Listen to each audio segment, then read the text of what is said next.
I never thought a woman's obsession with beige mailboxes would turn into a multi-year property war, but here we are.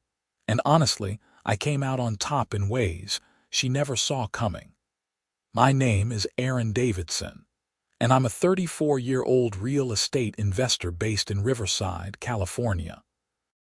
Nothing fancy, just a guy who got lucky with some early tech stock investments and decided to park my money in property before the California market went completely insane. I'd been living in my modest 3-bedroom ranch on Maple Grove Drive for about 2 years when Patricia Henderson, or as I'd come to know her, the HOA Karen from hell, decided my existence was a personal affront to her vision of suburban perfection. It started on a Tuesday morning in March. I was drinking coffee on my front porch, watching the sprinklers do their thing, when a silver Lexus pulled into my driveway. Out stepped a woman in her late 40s, blonde hair pulled back so tight it could have been a facelift, wearing a white pantsuit that screamed, "I want to speak to your manager," from 100 yards away. "Good morning," I called out, trying to be neighborly. "Can I help you?" She marched up my walkway with a clipboard clutched to her chest like a shield. "I'm Patricia Henderson, president of the Maple Grove Homeowners Association. We need to discuss several violations you've accumulated." I set down my coffee mug. "Violations? I just mowed my lawn yesterday." "It's not about your lawn, Mr. Davidson, though I will note your grass is 0.7 inches above the regulation height." She flipped through pages on her clipboard. "Your mailbox is navy blue. HOA regulations clearly state all mailboxes must be beige, tan, or light brown. Additionally, your holiday decorations remained up until January 8th, 3 days past the mandatory removal date of January 5th. I stared at her, waiting for the punchline that never came. "You're serious right now?" "HOA regulations are in place to maintain property values for all residents," Patricia said, her voice dripping with condescension. "Your flagrant disregard for community standards is already affecting home prices on this street. I've had 3 potential buyers comment on your blue mailbox during showings at my property." "Your property?" I asked. "You live here?" "I live on Sycamore Court, 2 streets over. But I own an investment property here on Maple Grove, 3 houses down from you, number 42. And let me be clear, Mr. Davidson, your violations are making it very difficult to sell at market value.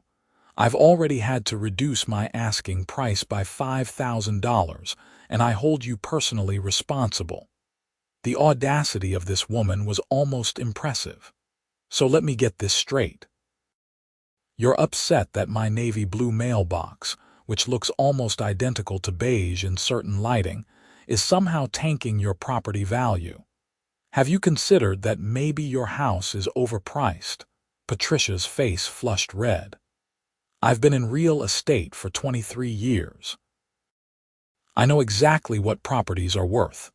Your attitude is exactly the problem with new residents. You come in here, you ignore the rules that the rest of us have carefully maintained, and you drag down the entire neighborhood." "It's a mailbox," I said flatly. "Today it's a mailbox. Tomorrow you'll paint your house purple or park an RV in your driveway. This is how neighborhoods decline, Mr. Davidson. 1 violation at a time." She thrust a piece of paper at me. "You have 14 days to remedy these violations or face fines of $100 per day per violation." I took the paper, more amused than angry at this point. "I'll take it under consideration. This isn't a negotiation, it's a requirement." Patricia turned on her heel and stalked back to her Lexus, leaving me standing there with what had to be the most ridiculous document I'd ever received. Over the next 2 weeks, I actually did some research into the HOA regulations. Turns out, the mailbox rule was legitimate, buried in page 47 of a 60-page document that I'd mindlessly signed when I bought the house. The Christmas decoration deadline was real too. What I also discovered was that Patricia Henderson was notorious in our neighborhood. A quick scan of the community Facebook page revealed dozens of complaints about her aggressive enforcement tactics, selective rule application, and general tyrannical behavior. I also learned something interesting. Patricia didn't just own one investment property in our neighborhood. She owned 3, all on different streets, all purchased during the 2020 market dip. She was flipping them, one by one, always complaining about property values and using HOA violations as leverage to force homeowners to comply with her vision of suburban perfection. On day 13, I had my mailbox repainted. Beige. The most boring beige imaginable. I even took a photo and emailed it to Patricia's HOA address, just to cover my bases. Her response came within an hour. Violation remedied. However, I've noted 3 new infractions. Your garbage bins are visible from the street outside of collection hours. Your front door wreath is not on the approved seasonal decoration list. Your vehicle was parked on the street overnight on March 15th, which violates overnight parking restrictions. This woman had actually staked out my house to document these supposed violations. The parking thing was especially rich because I'd parked on the street for exactly one night when I had family visiting and needed extra driveway space. The wreath was a simple spring design my sister had given me. The garbage bins were technically visible if you really craned your neck and looked past the hedge. I called Patricia's number, listed at the bottom of the violation notice. Henderson residence, she answered, crisp and businesslike. Patricia, it's Aaron Davidson. I got your email about the new violations. Good. You have 14 days to remedy them or face daily fines. Here's the thing, Patricia. I'm starting to notice a pattern.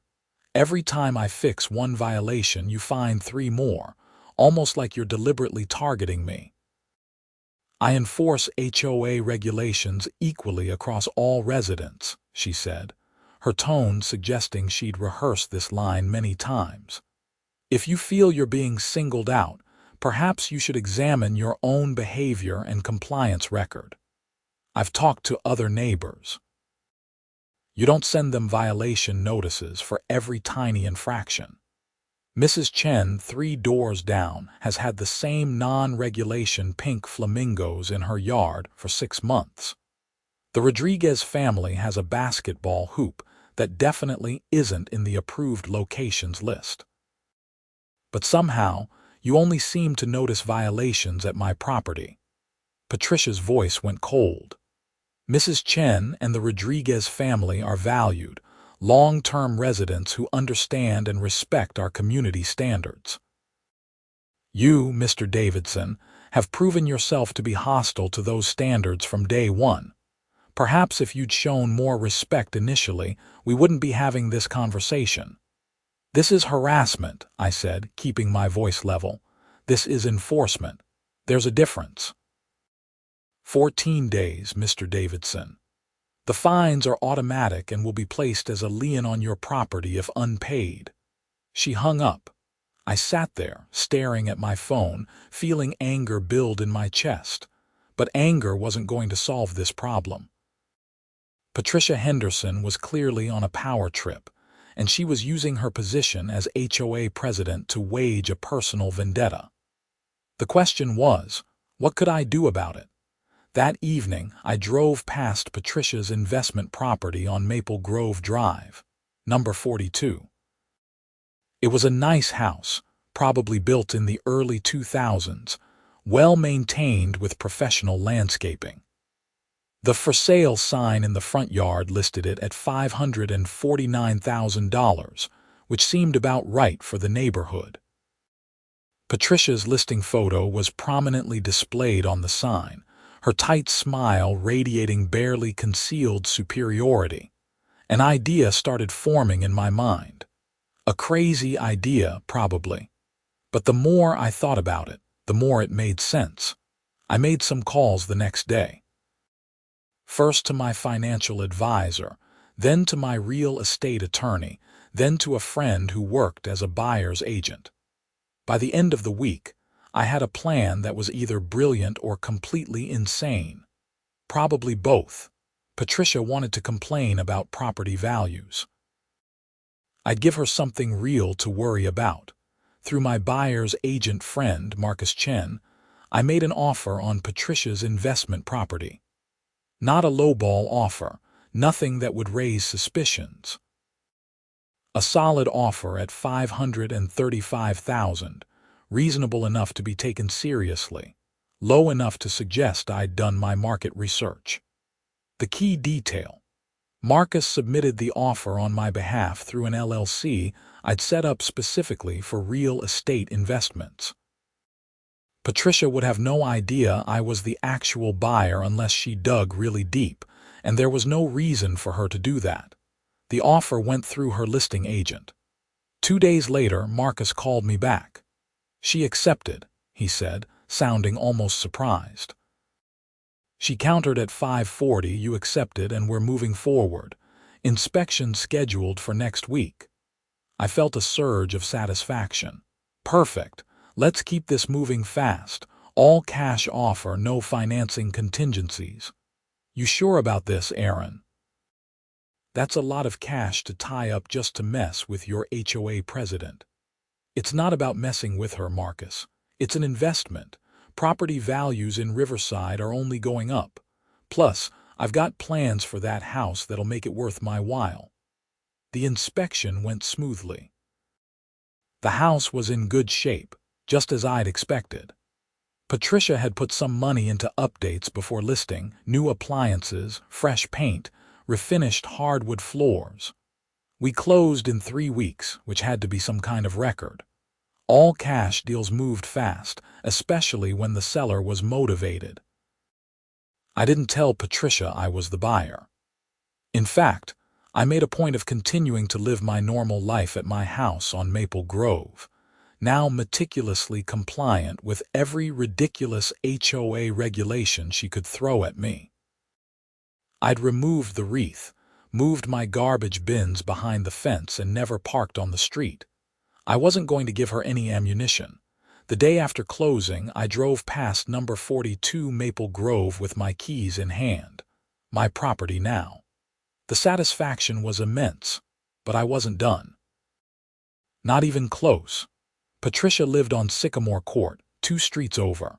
I took a drive through her neighborhood that weekend, just browsing, getting a feel for the area. Sycamore Court was slightly newer construction, bigger lots, houses in the 600 to 700,000 range. Nice area. Very nice. And right there, 2 houses down from Patricia's immaculate colonial-style home with its perfectly manicured lawn and regulation beige mailbox, was a for sale sign. I called Marcus that afternoon. "You're kidding," he said when I told him what I wanted. "I'm completely serious." "Make an offer. Same deal through the LLC, all cash, fast close." "Aaron, man, you know I love the commission, but this is starting to feel personal. Are you buying houses just to annoy this woman?" "I'm buying investment properties in an appreciating market. The fact that they happen to be near Patricia Henderson is just a geographic reality." Marcus laughed. "Whatever you say, boss. I'll draw up the offer." The house on Sycamore Court was listed at $675,000. I offered $650, fully expecting a counter. Instead, the sellers accepted immediately. Apparently they were relocating for work and wanted a quick sale. We closed in 4 weeks. Now I owned 2 properties in Patricia's sphere of influence, one directly on her investment street and one on her own residential street. And she still had no idea. The violation notices kept coming to my primary residence. Patricia found new and creative infractions. My house numbers were supposedly 0.5 inches too small according to a regulation I couldn't find anywhere in the bylaws. My garden hose was visible from the street, apparently a violation of the outdoor equipment storage clause. My doormat was the wrong color. Believe it or not, there was an actual regulation about doormat colors that I'd never heard of. Each violation came with the same threat of $100 per day fines, each one requiring me to jump through hoops to remedy. But I complied with every single one, documenting everything with photographs and timestamps, building a record of Patricia's harassment disguised as enforcement. Meanwhile, I got to work on my 2 new properties. The house on Maple Grove Drive, Patricia's former investment property, I decided to rent out, but not just any rental. I contacted a property management company and specifically requested they market it to families with children. Lots of children. The kind of families that would have toys in the yard, bicycles on the driveway, the kind of normal family chaos that drives obsessive HOA presidents crazy. I found the perfect tenants in May. The Morrison family, parents Jennifer and Tom, and their 4 kids ranging from age 3 to 12. They were great people, exactly the kind of energetic, slightly chaotic family that made a house feel like a home. I gave them a very reasonable rent, well below market value, on one condition. They had to follow all HOA regulations, but they were welcome to use their yard and property as actively as those regulations allowed. So, like, my kids can play outside. Jennifer Morrison asked during the lease signing, like she couldn't quite believe it. Absolutely. They can play, they can ride bikes, they can do whatever kids do. Just make sure any toys are put away by sunset per HOA regulations, and we're golden. The Morrisons moved in on a Saturday. By Sunday afternoon, the sounds of children playing filled the air on Maple Grove Drive. Basketball bouncing, kids laughing, the general joyful noise of family life. All completely within HOA regulations, but definitely a change from the tomb-like silence Patricia apparently preferred.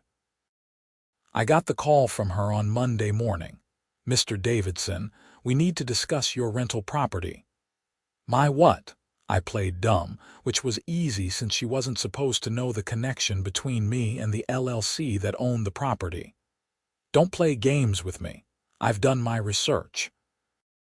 That LLC is registered to your business address. You bought my investment property, and now you've turned it into some kind of daycare center. It's a family with children, Patricia. That's called normal suburban life. And how exactly do you know my business address? That seems like a lot of research into my private affairs. I'm the HOA president. It's my job to know who owns properties in our neighborhoods. Actually, it's your job to enforce HOA regulations, not to stalk residents and investigate their business dealings. But since we're on the topic, are the Morrisons violating any regulations? Silence on the other end. Then, not yet, but I'll be watching that property very carefully. You do that, Patricia. Just make sure you're watching everyone else's properties with the same level of scrutiny. Otherwise, someone might think you're engaging in selective enforcement or harassment. She hung up without responding. The house on Sycamore Court, Patricia's Street, required a different approach. It needed some work, nothing major but enough to justify having contractors coming and going for a few months. I hired a crew to do some updates, kitchen renovation, bathroom remodel, new flooring throughout. All legitimate improvements that would increase property value. But here's the thing about construction work. It's noisy, it's messy, and it requires trucks and workers and general disruption. All perfectly legal, all properly permitted, but definitely not the kind of quiet, sterile environment Patricia preferred. I made sure the work started at 7 in the morning, exactly when HOA regulations permitted.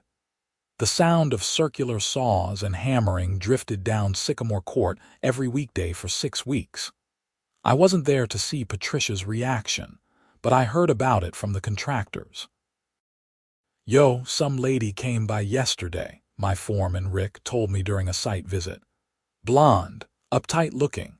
She was demanding to see permits, asking why we were making so much noise, complaining about the trucks parked on the street." "What did you tell her?" "Showed her the permits, told her we were on schedule, and suggested she take it up with the homeowner if she had complaints. She did not look happy." I bet she didn't. The violations notices to my primary residence intensified. Patricia was clearly frustrated and taking it out on me in the only way she could. She cited me for having my recycling bin lid open a half-inch. She claimed my porch light was too bright and violated the light pollution clause. She measured my grass height daily, hoping to catch it a fraction of an inch too tall, but I'd learned to play her game. I documented everything, kept meticulous records, and complied with every regulation to the letter.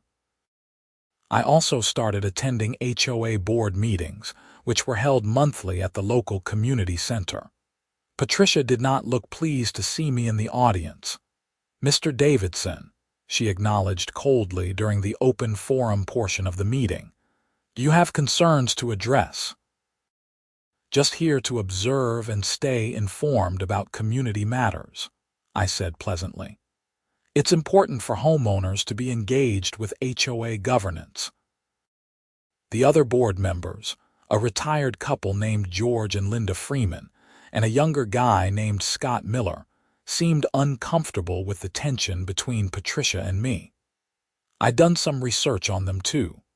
George and Linda were nice enough, but generally deferred to Patricia on most decisions. Scott was newer to the board and seemed to genuinely care about the community, but he was outnumbered. Over the next few meetings, I started documenting Patricia's behavior. The way she railroaded discussions, shot down reasonable suggestions from other homeowners, and wielded the violation system like a weapon. I recorded meetings on my phone, which was permitted under California law as long as one party consented, and I was that party. In July, another property hit the market. This time on Oak Ridge Lane, the third street that made up our little neighborhood cluster, and this property, right across the street from another house Patricia owned. I discovered through public records that she had a fourth investment property I hadn't known about initially. Marcus called me before I even had a chance to call him. I saw the listing, Oak Ridge Lane, and before you ask, yes, I'll submit an offer. You're either crazy or a genius, and honestly, I'm not sure which. Can't I be both, with you, Aaron? Probably. This property was smaller, a 2-bedroom starter home listed at $420,000. I offered $400, got countered at $415, and we settled at $410. Another fast cash close. Another property in my growing portfolio. Another house in Patricia's vicinity. By August, I owned 3 properties across the neighborhood cluster where Patricia had established her real estate empire and her HOA dictatorship. My primary residence on Maple Grove, the rental with the Morrison family also on Maple Grove, the renovation project on Sycamore Court, and now the starter home on Oak Ridge Lane. Patricia finally confronted me in person at the August HOA meeting. "What exactly are you trying to do?" she demanded, cornering me in the parking lot after the meeting ended. "I'm investing in real estate, same as you. You're targeting me. You're buying properties specifically to disrupt my business and undermine my authority as HOA president. That's quite an accusation, Patricia. Do you have any evidence that I'm doing anything wrong? Because from where I stand, I'm a property owner and investor who happens to operate in the same market as you. If that's a problem, maybe you should examine why my presence threatens you so much." Her face went red. You violated 12 separate HOA regulations in your first 3 months here. You've shown nothing but contempt for community standards. And now you're buying up properties, probably planning to turn this neighborhood into some kind of rental slum. I've violated regulations that you selectively enforced against me while ignoring identical violations by other residents. I've documented harassment, selective enforcement, and abuse of your position as HOA president. And as for my properties, they're all well maintained, properly managed, and fully compliant with every regulation. Can you say the same about your investment properties? My properties are immaculate. Then you have nothing to worry about. I walked away, leaving her standing there, visibly furious but unable to do anything about it. The renovation on Sycamore Court finished in September. I decided to flip that one, put it back on the market with all the updates. Listed it at $710,000, which was aggressive but justified by the improvements. The increased value of my property directly contributed to higher comps for the neighborhood, which meant Patricia's house value went up too. She should have been thanking me. Instead, I got a cease and desist letter from her attorney. The letter was absurd, claiming I was engaging in harassment, that my property purchases constituted stalking, and that my presence in the neighborhood was causing her emotional distress. It demanded I sell my properties and relocate outside the HOA boundaries. I forwarded the letter to my real estate attorney, David Park, who called me an hour later, laughing. "This is the most ridiculous cease and desist I've ever seen," David said, still chuckling. "She has absolutely no legal standing. You're buying property in a free market. You're not violating any laws or regulations, and her emotional distress isn't your problem. So I don't need to do anything. I'll send a response telling her attorney that we reject their demands and that any further harassment from their client will result in a countersuit. This woman sounds unhinged. Aaron, be careful." I'm always careful. The house on Sycamore Court sold in October for $705,000. A profit of over $250,000 in just 6 months, accounting for renovation costs. Not bad at all. But more importantly, the sale established new comparable prices for the neighborhood. Patricia's house, which she'd purchased in 2019 for $500,000, was now worth close to $800,000 thanks to market appreciation and the comps I'd helped establish. I ran into her at the grocery store in late October. She was in the produce section, examining avocados with the same critical intensity she probably used to measure grass height. "Patricia," I said cordially, "how's the real estate market treating you?" She looked at me with pure venom. "Stay away from me. We're in a public grocery store." "I'm just being polite. You've made my life hell for the past 8 months. You're buying properties to spite me, you're disrupting the neighborhood, and you're driving away good families with your rental properties and your construction projects. Actually, the Morrison family is great. Their kids are happy, they're active in the community, and they follow all the rules. As for construction, that's called improving property values. You should appreciate that, considering it makes your house worth more. My house was fine before you showed up. Your house is worth $200,000 more than it was 2 years ago. Your investment properties have all appreciated significantly. By any objective measure, my presence has been good for neighborhood property values. The only problem is that you can't control me the way you control everyone else." Patricia's hand tightened on the avocado she was holding, squeezing it until green flesh oozed between her fingers. "You think you're so smart. You think you've won something. But I've been in this neighborhood for 10 years. I'm not going anywhere." "Neither am I," I said simply. "Get used to it." She dropped the ruined avocado and walked away, leaving her cart abandoned in the aisle. November brought an interesting development. Scott Miller, the younger HOA board member, reached out to me privately. We met for coffee at a local shop on a Saturday morning. "Look, I know there's tension between you and Patricia," Scott said, stirring his latte nervously. "And I wanted to give you a heads up about something. I'm listening." Patricia's been using HOA funds inappropriately. Nothing huge, but enough to be problematic. She's been expensing meals as board meetings, claiming mileage for neighborhood inspections at a rate way above what she actually drives. Stuff like that. I raised concerns at the last executive session, and she shut me down, told me I was too new to understand how things work. How much are we talking about?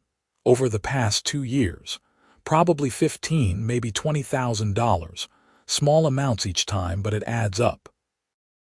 I leaned back in my chair, processing this. That's embezzlement. Technically, yes, but proving it would require a full audit, and Patricia controls the budget committee. She'd never approve it. What if the audit came from the homeowners? Can we petition for one? Scott nodded slowly.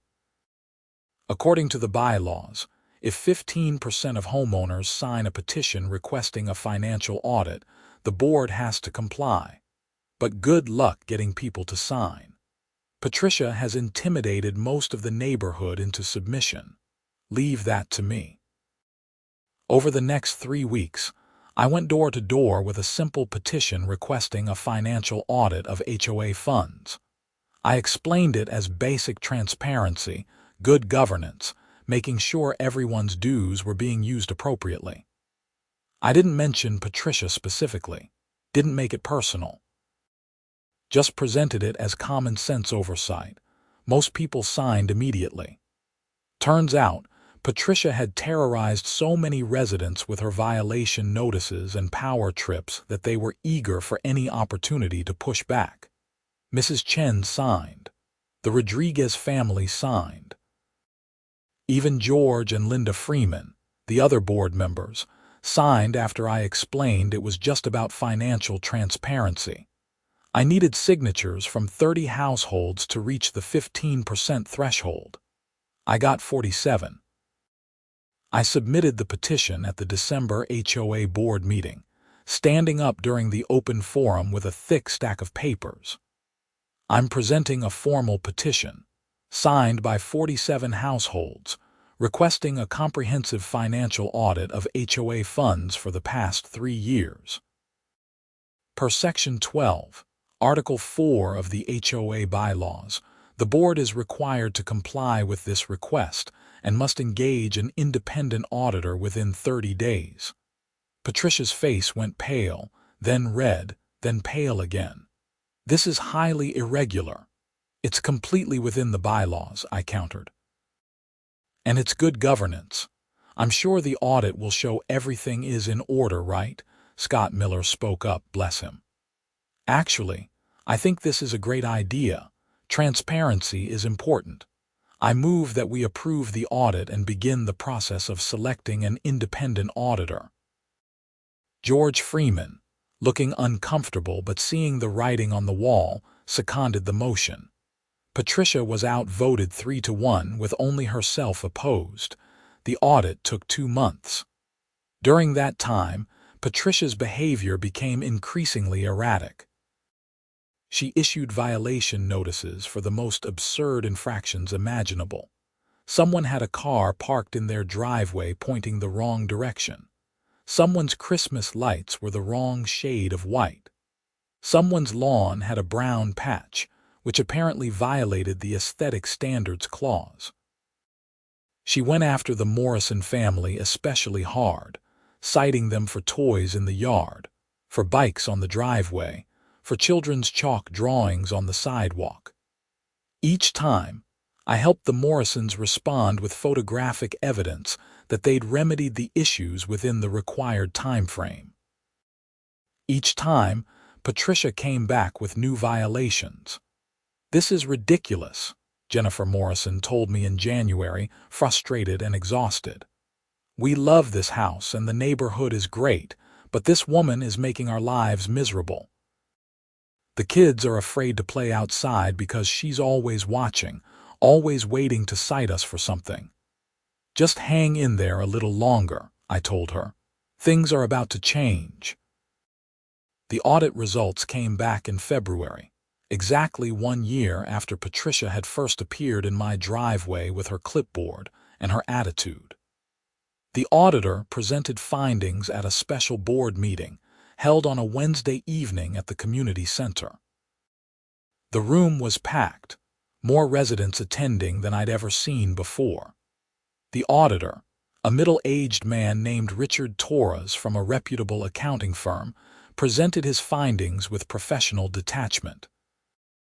Over the past 3 years, there have been numerous irregularities in HOA fund management. Specifically, the HOA president, Patricia Henderson, has claimed reimbursements totaling $23,400 for expenses that are either not properly documented, not legitimate HOA business, or significantly inflated beyond actual costs incurred. The room erupted in murmurs. Patricia sat rigid in her chair, her face expressionless. Richard continued. Examples include claiming full restaurant meals as board meetings when only Miss Henderson was present, claiming mileage for neighborhood inspections at rates suggesting she drove hundreds of miles when the neighborhood is less than 2 square miles total, and claiming office supply expenses without receipts or documentation of how those supplies were used for HOA purposes. This is outrageous, Patricia finally spoke, her voice shaking. I've devoted countless hours to this community. Those expenses were legitimate compensation for my time and effort. HOA board positions are volunteer positions, Richard replied calmly. Board members cannot compensate themselves for time and effort. They can only be reimbursed for actual, documented expenses directly related to HOA business. Scott Miller stood up. I move that we request Patricia Henderson's immediate resignation as HOA president and treasurer, and that we refer this matter to legal counsel for potential recovery of misappropriated funds. Second, George Freeman said quietly, looking like he wanted to be anywhere else. The vote was 3-0, with Patricia abstaining and looking like she might cry or explode, maybe both. This is a witch hunt, she said, standing abruptly. You've all been manipulated by him, she pointed at me, and you're too blind to see it. I've protected this neighborhood's property values for 10 years. I've maintained standards when everyone else wanted to let things slide. And this is how I'm repaid. You've bullied residents, selectively enforced arbitrary rules, and apparently embezzled HOA funds, I said, standing up to face her. That's not protecting the neighborhood. That's abusing your position for personal benefit. Patricia grabbed her purse and her clipboard, her hands shaking. I resign. Effective immediately.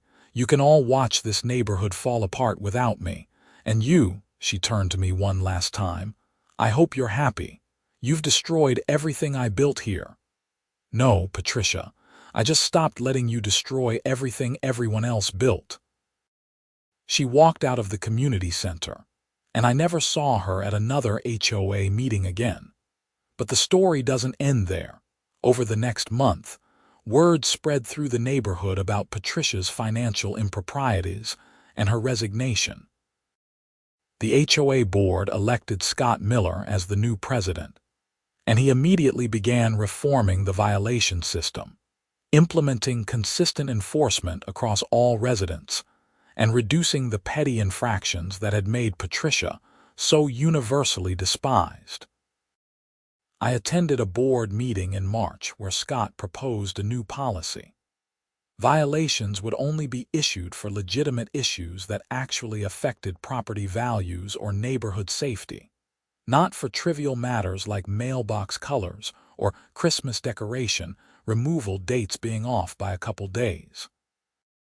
The policy passed unanimously, with George and Linda visibly relieved to have a president who wasn't a tyrant. Meanwhile, Patricia's real estate empire began to crumble.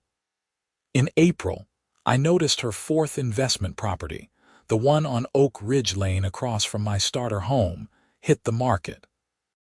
Priced aggressively high at $600,000, probably because she needed to recoup her losses from the HOA audit.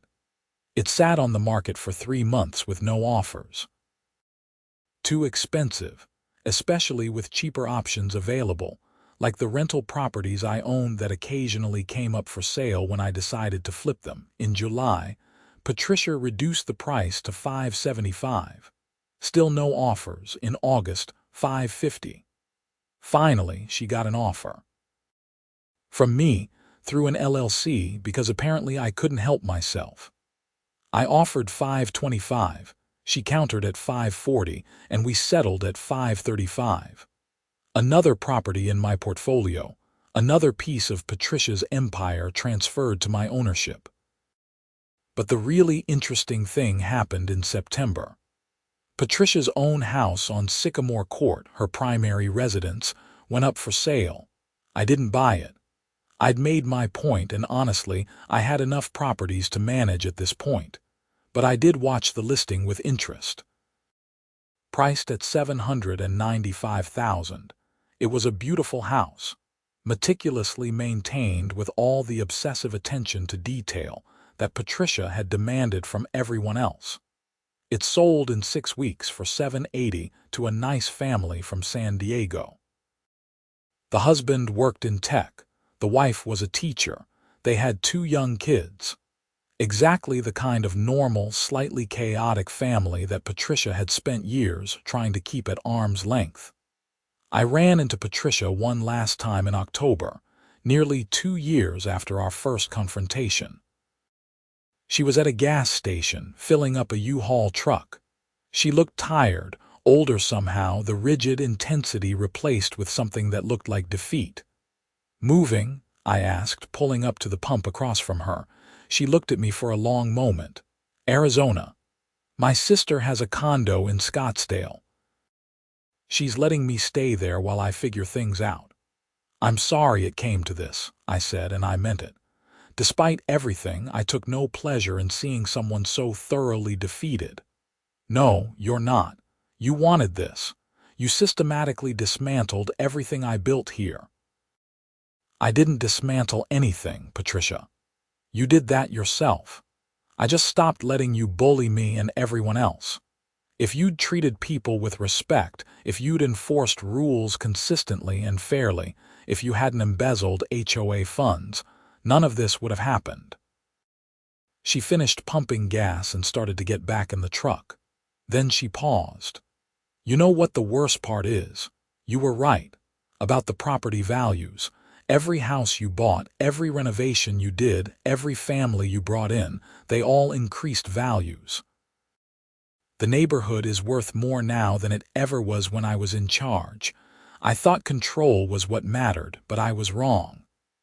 "Control isn't the same as leadership," I said. "People don't want to be controlled. They want to live their lives, raise their families, and be part of a community that supports them. You could have had that." Patricia nodded just once and drove away in her U-Haul. I never saw her again. The Riverside Gazette ran a small story about the HOA scandal, buried in the local news section. It mentioned misappropriated funds, a resigned president, and reforms to prevent future abuse. Patricia wasn't named directly, but everyone in the neighborhood knew who it was about. As for me, I kept investing in property, kept improving the neighborhood, kept treating my tenants with respect and my fellow homeowners with courtesy. The Morrison family renewed their lease, happy and thriving without Patricia's constant surveillance. The starter home on Oak Ridge became another rental, this time to a young couple just getting started in their careers. The HOA under Scott Miller's leadership became something actually useful. They organized neighborhood events, maintained common areas, and enforced reasonable rules in a consistent, fair manner. Violation notices dropped by 90%. Property values continued to rise, driven by genuine improvements and a reputation as a desirable place to live, not by forcing everyone to have beige mailboxes. I eventually bought 2 more properties in the neighborhood over the next year, bringing my total portfolio to 7 houses across the area. Not because I was targeting anyone, but because it was genuinely good investment in a market I understood well. I developed a reputation as a fair landlord and a thoughtful investor, someone who improved properties and contributed to the community. George Freeman told me at a neighborhood barbecue that summer, "You know, when you first started showing up at meetings and buying properties, I thought you were just as bad as Patricia, just trying to cause trouble. But you actually care about this place. You made it better." "I just wanted to live in peace and make good investments," I said, flipping burgers on my grill. "Patricia made that complicated, but it worked out. It definitely worked out for everyone except Patricia." I thought about that. Patricia Henderson had approached my property with a clipboard and an attitude, convinced that her way was the only way, that control and regulations mattered more than people and community. She'd threatened my property value, harassed me with petty violations, and tried to force me out of the neighborhood. Instead, I'd bought 3 houses on her street and in her neighborhood, proved that flexibility and respect built better communities than rigid control, and ultimately she was the one who moved away. The irony was almost poetic. My phone buzzed with a text from Marcus Chen. "Another property just listed on Maple Grove. You interested?" I looked around my backyard, at the neighbors gathered for the barbecue, at the Morrison kids playing tag with other children from the street, at the community we'd built together without Patricia's iron fist dictating every detail. "Not right now," I texted back. "I think I have enough for the moment. Because here's the thing I learned from the whole experience with Patricia Henderson: property investment isn't just about buying low and selling high.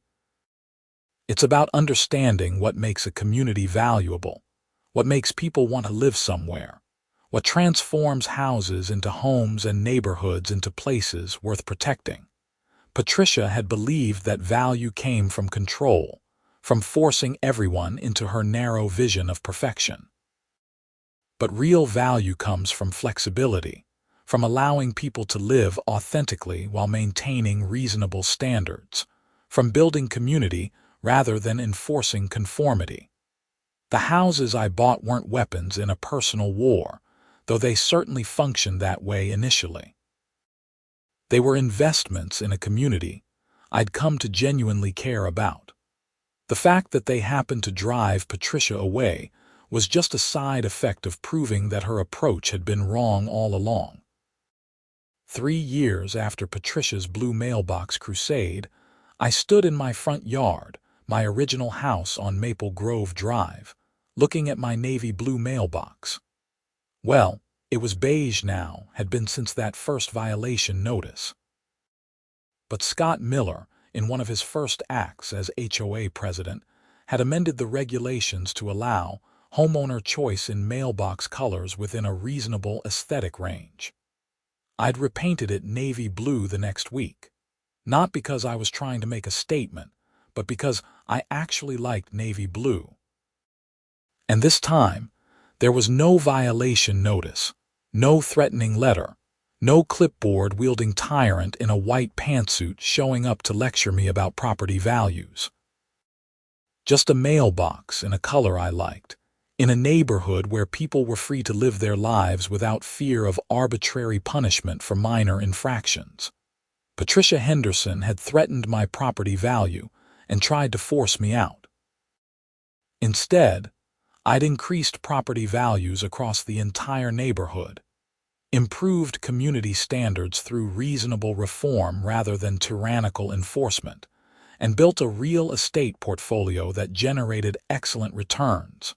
And Patricia, she was in Arizona, hopefully learning that respect matters more than control, that communities thrive on flexibility rather than rigid enforcement, and that threatening someone's property value might just backfire in ways you never imagined.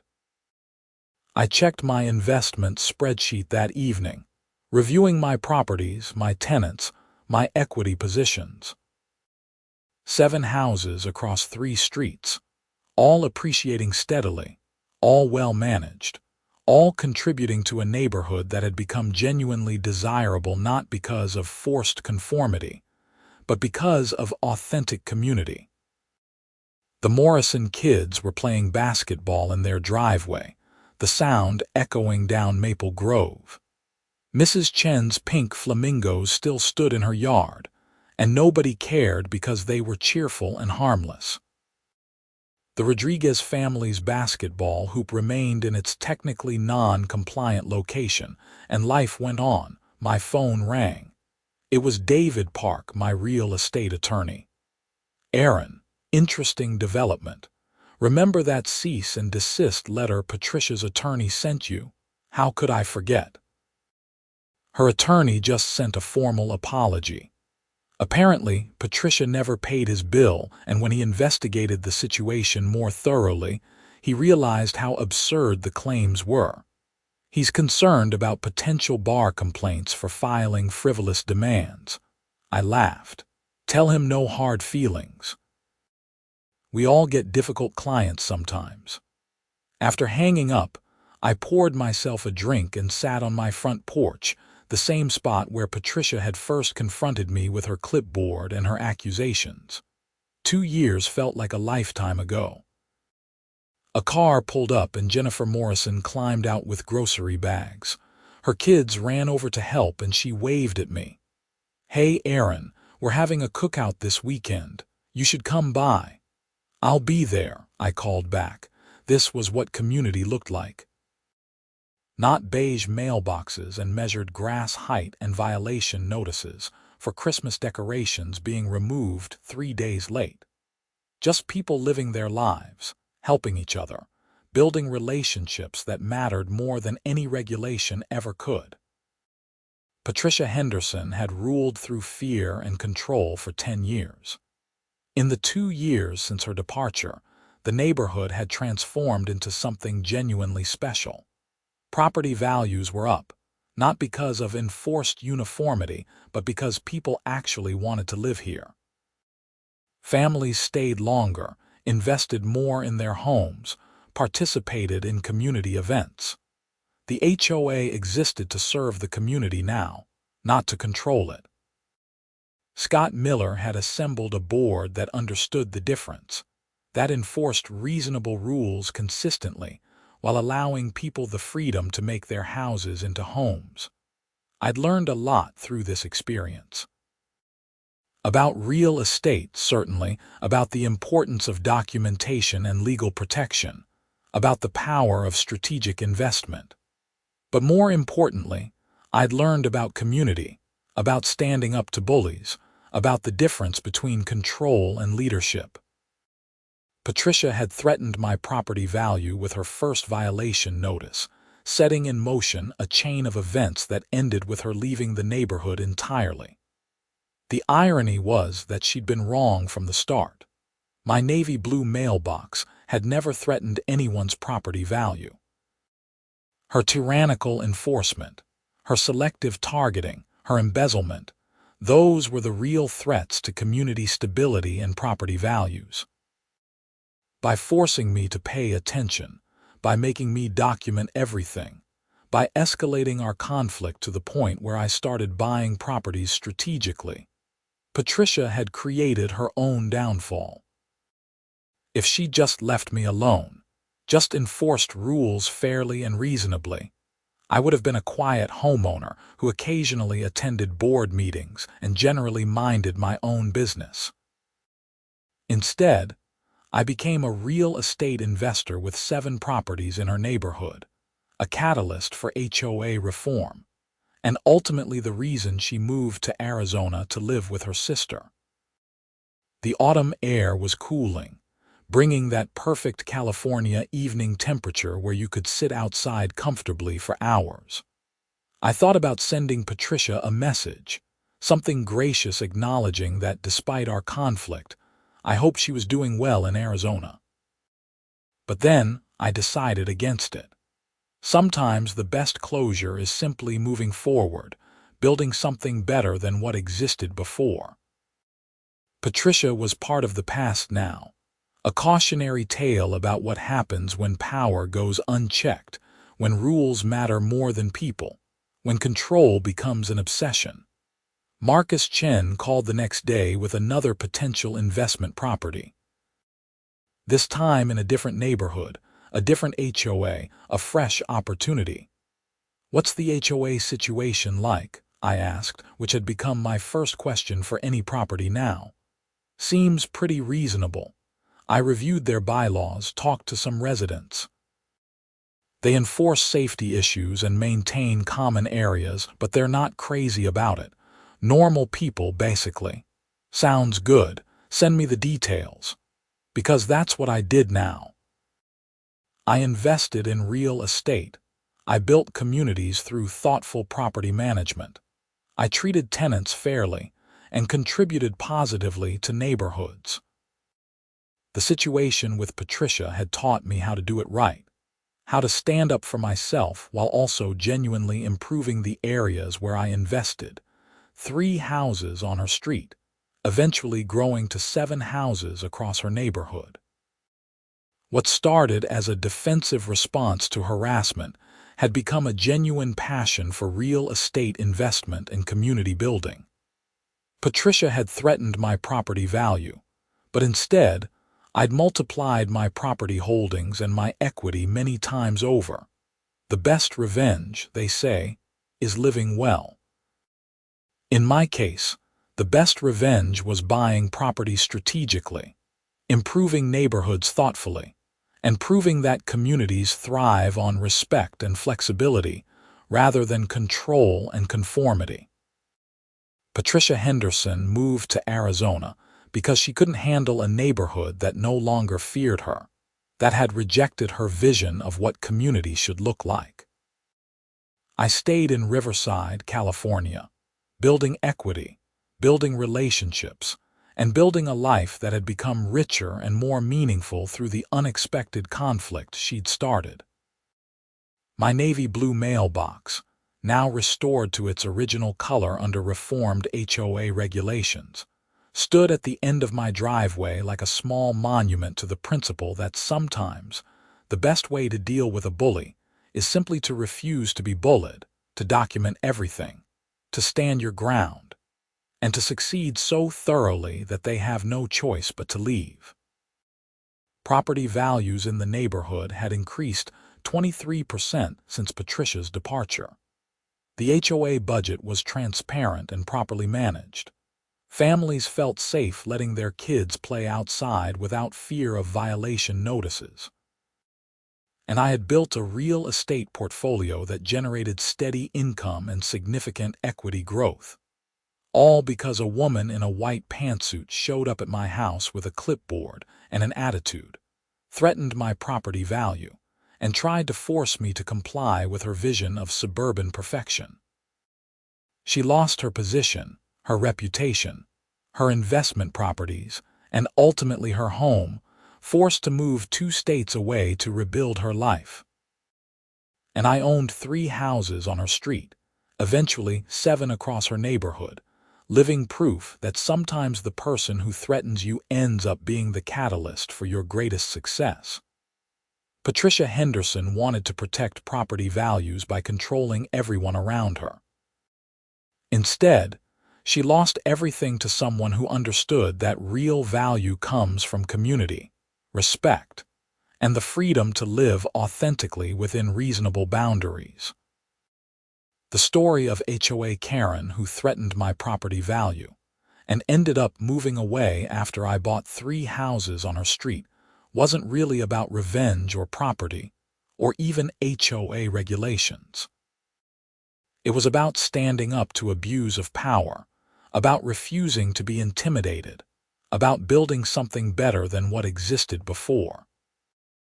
And in the end, sitting on my porch with my navy blue mailbox gleaming in the California sunset, surrounded by a neighborhood that had transformed from a fear-based dictatorship into a genuine community, I couldn't help but feel grateful that Patricia had shown up that Tuesday morning with her clipboard. Because without her threats, her harassment, her absolute certainty that she was right and everyone else was wrong, I never would have discovered my passion for real estate investment, never would have learned to stand up effectively to bullies, never would have helped transform a neighborhood into something genuinely special. Patricia Henderson threatened my property value. I bought 3 houses on her street. She moved to Arizona, and everyone who stayed lived happily ever after in a community that finally understood what real property value actually meant.